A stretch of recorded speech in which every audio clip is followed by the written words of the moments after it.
ఈ లోడ్ ఏ ఊరికి నాడు? లోడ్ ఏ ఊరికి వెళ్తుంది? ఇది వచ్చిందా? మరేం దింపలేదు ఇంకా? ఖాళీ సిలిండర్ దింపరా? ఖాళీ సిలిండర్ దింపరా అంటున్నాను.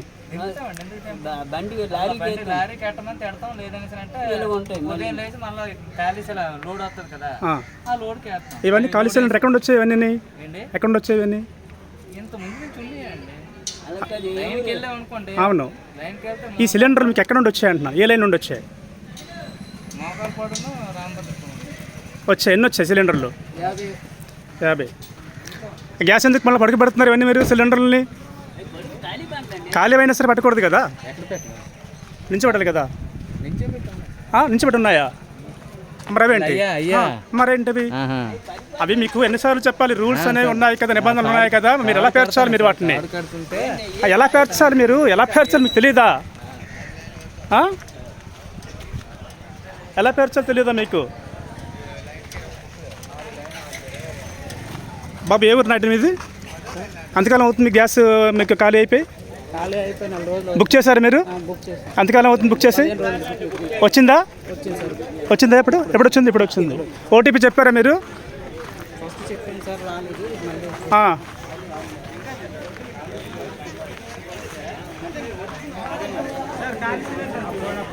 మా మీకు ఎవరికైనా సరే ఓటీపీ వచ్చి చెప్పారా మీరు సిలిండర్ వాళ్ళకి?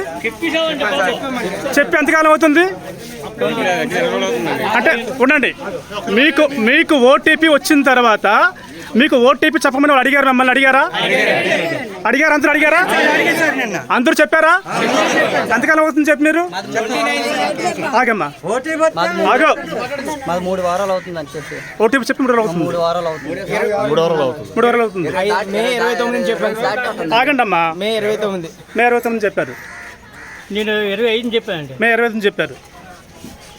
మేము 24 చెప్పామండి. చెప్పలేదు, చెప్పమన్నారు. మా గ్యాస్ బండ్ ఎప్పుడు వస్తుందో చెప్పమన్నాం. ఎల్లుండి వస్తుంది అన్నారు. అయితే గ్యాస్ బండ్ వస్తే మేము చెప్తామన్నాం. చెప్తామంటే సరే అది క్యాన్సిల్ చేస్తారు. గ్యాస్ ఆఫీస్కి వస్తే అది క్యాన్సిల్ అయిపోయిందంటే మళ్ళీ ఆన్లైన్ చేసుకోమన్నారు. మళ్ళీ ఆన్లైన్ చేసుకున్నాం. ఇప్పుడు వారం రోజులు అవుతుంది. Okay, right. అమ్మ మీకు ఓటీపీ వచ్చి ఇప్పటికి 20 రోజుల క్రితం మేము చెప్పాము. ఓటీపీని ఏజెన్సీ వాళ్ళకి చెప్పామన్న వాళ్ళు ఎవరు ఉన్నారా? 26 మాకు చెప్పాము. 26 మీరు ఓటీపీ చెప్పారు. వాళ్ళు అడిగారు, అడిగి చెప్పాం. చెప్పారు. 26 చెప్పాం. మీకు ఇంకా గ్యాస్ రాలేదు? రాలేదు. అమ్మ 2 వారాల క్రితము మేము ఓటీపీ చెప్పాము గ్యాస్ సిలిండర్ వాళ్ళకి, ఏజెన్సీ వాళ్ళకి అని అన్న వాళ్ళు ఎవరు ఉన్నారా? ఉన్నారండి, చెప్పండి. 2 వారాలు అవుతుందండి. ఓటీపీ చెప్పానండి. అది క్యాన్సిల్ అయిపోయిందని చెప్పి మళ్ళీ ఫోన్ చేసి మళ్ళీ చెప్పమన్నారు. బుకింగ్ నెంబర్ చెప్పాను.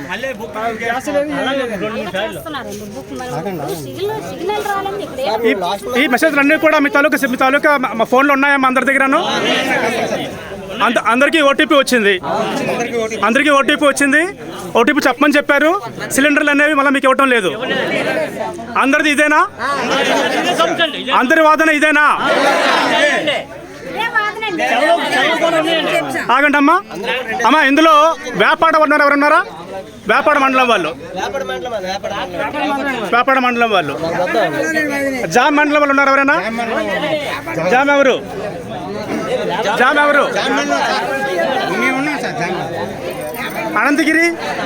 అనంతగిరి మండలం ఇది. ఎస్కోట శివన్రాజ్పేట, తిమిడి అంటే ఎస్కోట మండలం వస్తుంది.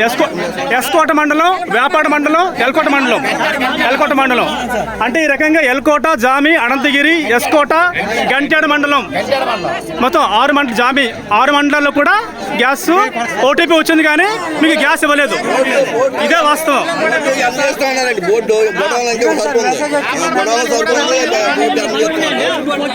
మీరు గొడవ చేస్తే అవుదమ్మా. ఓటీపీ చెప్పినా క్యాన్సిల్ అవుతుంది.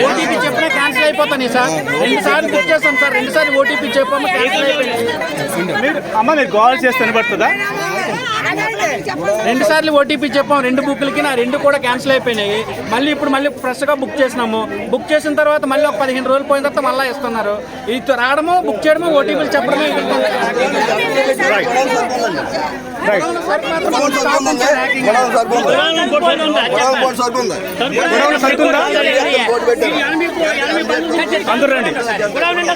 అందరు రండి.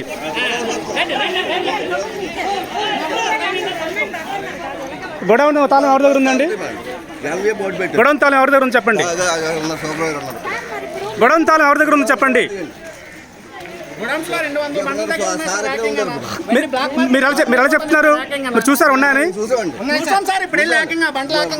ఉన్నాయండి, గొడవన్లో బండ్లు ఉన్నాయి. రైట్, మీరు చూసారు. రేపు పొద్దున్న మీరు చెప్పగలరా? ఇక్కడ రికార్డ్ అవుతుంది. గోడౌన్లో 200 బండ్లు ఉన్నాయి, సిలిండర్లు ఉన్నాయి. ఇక్కడ 80 ఇస్తామంటున్నారు. ఇది లైవ్ వెళ్ళిపోతుందమ్మా, ఇది లైవ్ వెళ్ళిపోతుంది.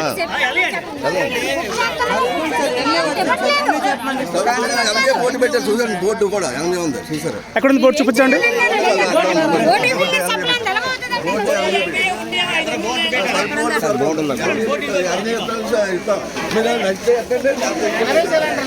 ఇక్కడ ఇలా రాయబడిందండి 16/6/2026.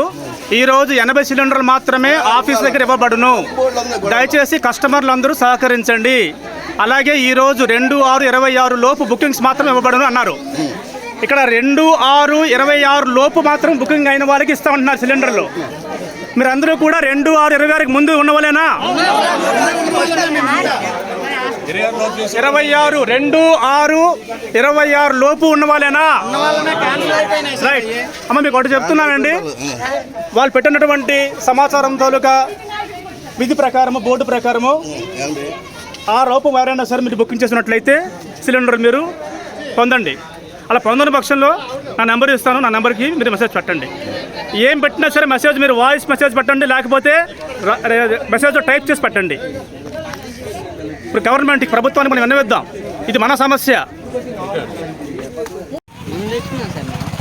ఇక్కడ 2 సిలిండర్ కనబడుతున్నాయి, డొమెస్టిక్ సిలిండర్స్. ఎక్కడ మీ హౌస్ ఎక్కడ? ఇతను అడిగితే సిలిండర్ ఎలా వచ్చాయంటే నిన్న అని అన్నాడు, మళ్ళీ మాట మార్చి మొన్న అన్నారు. ఈరోజు 16వ తారీఖు మంగళవారం అండి. ఇలా రోడ్డు మీద సిలిండర్లు అనేవి మనకి వ్యాన్లు కనబడుతున్నాయి. ఇప్పుడు ఇక్కడికి వ్యాన్ వచ్చింది, ఇక్కడ ఆగింది. ఈ సిలిండర్కి సంబంధించి సదరు వ్యక్తి ఎటువంటి సమాచారం చెప్పలేకపోతున్నాడు. నిన్న అంటున్నాడు, మొన్న అంటున్నాడు, ఈరోజు అంటున్నాడు. ఇది జరుగుతున్న వాస్తవం అండి. ఇప్పుడు మనం వెళ్ళొచ్చాము ఆ గ్యాస్ ఏజెన్సీ దగ్గరికి. జరుగుతున్నదంతా కూడా ఇది. ఈ విధంగా గృహ సిలిండర్లు అనేవి ఏమవుతున్నాయంటే వ్యాపారాలకు అందజేయబడుతూ ఉన్నాయి.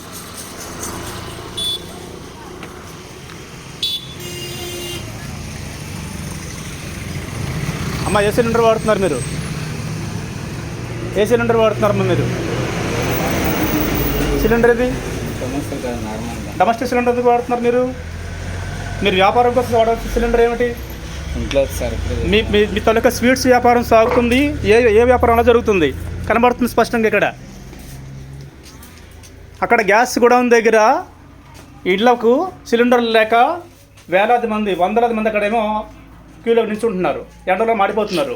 మీకు సిలిండర్ అలాగ వచ్చింది? మీకు డొమెస్టిక్ సిలిండరు, మీ వ్యాపారం సాగుతుంది. మీకు అసలు కమర్షియల్ సిలిండర్ మీకు ఉందా అమ్మా? నీలంకడ సిలిండర్ మీకు ఉందా? మీ పేరున్న గ్యాస్ ఏజెన్సీలో అసలు మీ సిలిండర్ అప్లై చేశారా? ఉన్నదా? ఎంతకాలం అవుతుంది ఇవ్వడం మానేసి? చాలా రోజులు. అంటే ఎంతకాలం అవుతుంది? నా పేరు బొబ్బిలి రామకృష్ణ, శృంగారపుకోట, సామాజిక కార్యకర్త, న్యాయవాది, విజయనగరం జిల్లా. ఇక్కడ భారత్ గ్యాస్ సంబంధించి ఒక ఏజెన్సీ నడుస్తుంది ఎస్కోట్లో. శ్రీ లక్ష్మీ గ్యాస్ ఏజెన్సీ పేరున ఒక ఏజెన్సీ నడుస్తుంది. ఆ ఏజెన్సీ నుండి జామి, వేపాడ, ఎల్కోట, ఎస్కోట, అనంతగిరి, గంట్యాడ 6 మండలాలకు కూడా సిలిండర్ సప్లై చేయబడుతుంది. మరి అదేవిధంగా అరకు కూడా ఈ గ్యాస్ ఏజెన్సీ నుండి కొన్ని సిలిండర్లు వెళ్ళడం జరుగుతుందనే విషయం అందరికీ తెలిసిన వాస్తవమే. నాకు తెలిసిన సమాచారం మేరకు కొన్ని మండలాలకి అసలు గ్యాస్ సిలిండర్ సంబంధించినటువంటి వ్యాన్లు 3 నెలలుగా 2 నెలలుగా వెళ్ళలేదన్న విషయం కూడా తెలుసు అందరికీ. మరి ఈ సిలిండర్లన్నీ కూడా ఏమవుతున్నాయి? అదేవిధంగా ఇక్కడ ఉన్నటువంటి అందరూ కూడా ఏం చెప్తున్నారంటే అందరికీ కూడా ఓటీపీ వచ్చింది, ఓటీపీ వచ్చిందంటేనే వాళ్ళకు గవర్నమెంట్ నుండి సిలిండర్ అనేది శాంక్షన్ చేయబడిందని లెక్క. ఆ ఓటీపీని వాళ్ళు ఏం చేస్తున్నారు, ఏజెన్సీ వాళ్ళు వాళ్ళ దగ్గర నుండి ఫోన్ ద్వారా సమాచారం తీసుకొని ఆ ఓటీపీని వాళ్ళు ఉపయోగించుకొని ఆ సిలిండర్లని పక్కతో పట్టిస్తారనడంలో ఖచ్చితంగా వాస్తవం కనబడుతుంది ఇక్కడ. ఎందుకంటే చాలా మంది వీళ్ళందరూ కూడా 15 రోజులు బట్టి 3 వారాలు బట్టి కూడా సిలిండర్లు అనేవి రాక ఇబ్బంది పడుతూ ఉన్నారు. రాత్రిపూట ఇక్కడ వచ్చి కాపలా కాస్తున్నారు. ఇక్కడ మనం గమనిస్తే ఈ రోజు ఏం చెబుతున్నారంటే ఇక్కడ ఈ గొడవన్లోని 200 సిలిండర్లు ఉన్నాయని చెప్తున్నారు. మేము చూసామంటున్నారు అందరూ కూడాను. అదేవిధంగా అక్కడ ఆ లారీలో కూడా మనకి సిలిండర్ కనబడుతున్నాయండి. ఆ వ్యాన్లో ఉన్న సిలిండర్లు ఖాళీ ఉన్నారు, కానీ లారీలో కూడా సిలిండర్ కనబడుతున్నాయి. మరి ఇన్ని సిలిండర్లు ఉన్నప్పుడు రోజుకి 80 సిలిండరే ఎందుకు ఇవ్వాలి? గవర్నమెంట్ ఏమైనా సరే దీనికి సంబంధించి ఏదైనా సరే జియో పాస్ చేసిందా? గ్యాస్ ఏజెన్సీ వాళ్ళకి ఏదైనా సరే నిబంధన ఇచ్చిందా? ఆ విషయాన్ని సంబంధిత పౌర శాఖ అధికారులు ఖచ్చితంగా విచారణ చేపట్టాలి. ఇక్కడ జనం అనేవాళ్ళు వంటకు సంబంధించి గ్యాస్ సిలిండర్ లేక గృహిణులందరూ కూడా ఇబ్బంది పడుతున్నప్పుడు ప్రభుత్వము 80 సిలిండర్లు ఇస్తామని చెప్పేసి ఎలాగా నిబంధనలు విధిస్తారు? నిజంగా నిబంధనలు విధించారా లేదా అన్న విషయాన్ని పౌర సరఫరా శాఖ వారు పరిశీలించాలి, విచారణ చేపట్టాలి. ప్రతి ఒక్కరికి కూడా అవసరం మేరకు వాళ్ళకి సిలిండర్లు అందజేయాల్సిందిగా కోరుతున్నాను. అదేవిధంగా ఈ యొక్క మండలానికి సంబంధించి కమర్షియల్ గ్యాస్ ఏజెన్సీ కమర్షియల్ సిలిండర్లు అనేవి అన్నీ కూడాను తక్కువ ఉన్నాయి. ఎవరైతే వ్యాపారాలు చేస్తున్నారో వ్యాపారాలు చేసే వాళ్ళందరికీ కూడా ఈ డొమెస్టిక్ గ్యాస్ సిలిండర్లు ఇస్తున్నారు. కాబట్టి ఇలాంటి వాటిని ప్రభుత్వం విచారణ చేపట్టి వ్యాపార వర్గాల వారు కేవలం నీలం సిలిండర్ అనగా కమర్షియల్ సిలిండర్ మాత్రమే వాడేలా చూసినట్లయితే ఈ ప్రజలకి గృహిణులకి నిత్యావసరాలకి ఈ సిలిండర్లు అనేవి సరఫరా అనేది సక్రమంగా జరుగుతుందని ప్రభుత్వం వారికి నేను మనవి చేస్తూ ఉన్నాను.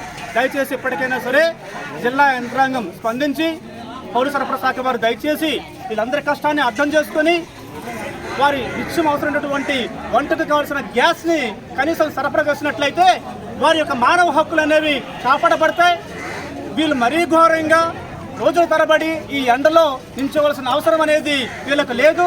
వీళ్ళందరి యొక్క గౌరవం జీవించడం అంటే కేవలం జీవించడం కాదు, గౌరవప్రదంగా జీవించడం. వీళ్ళందరూ కూడా మనుషులు అనే విషయాన్ని మర్చిపోకూడదు. మానవ హక్కులు అనేవి ఉన్నాయి.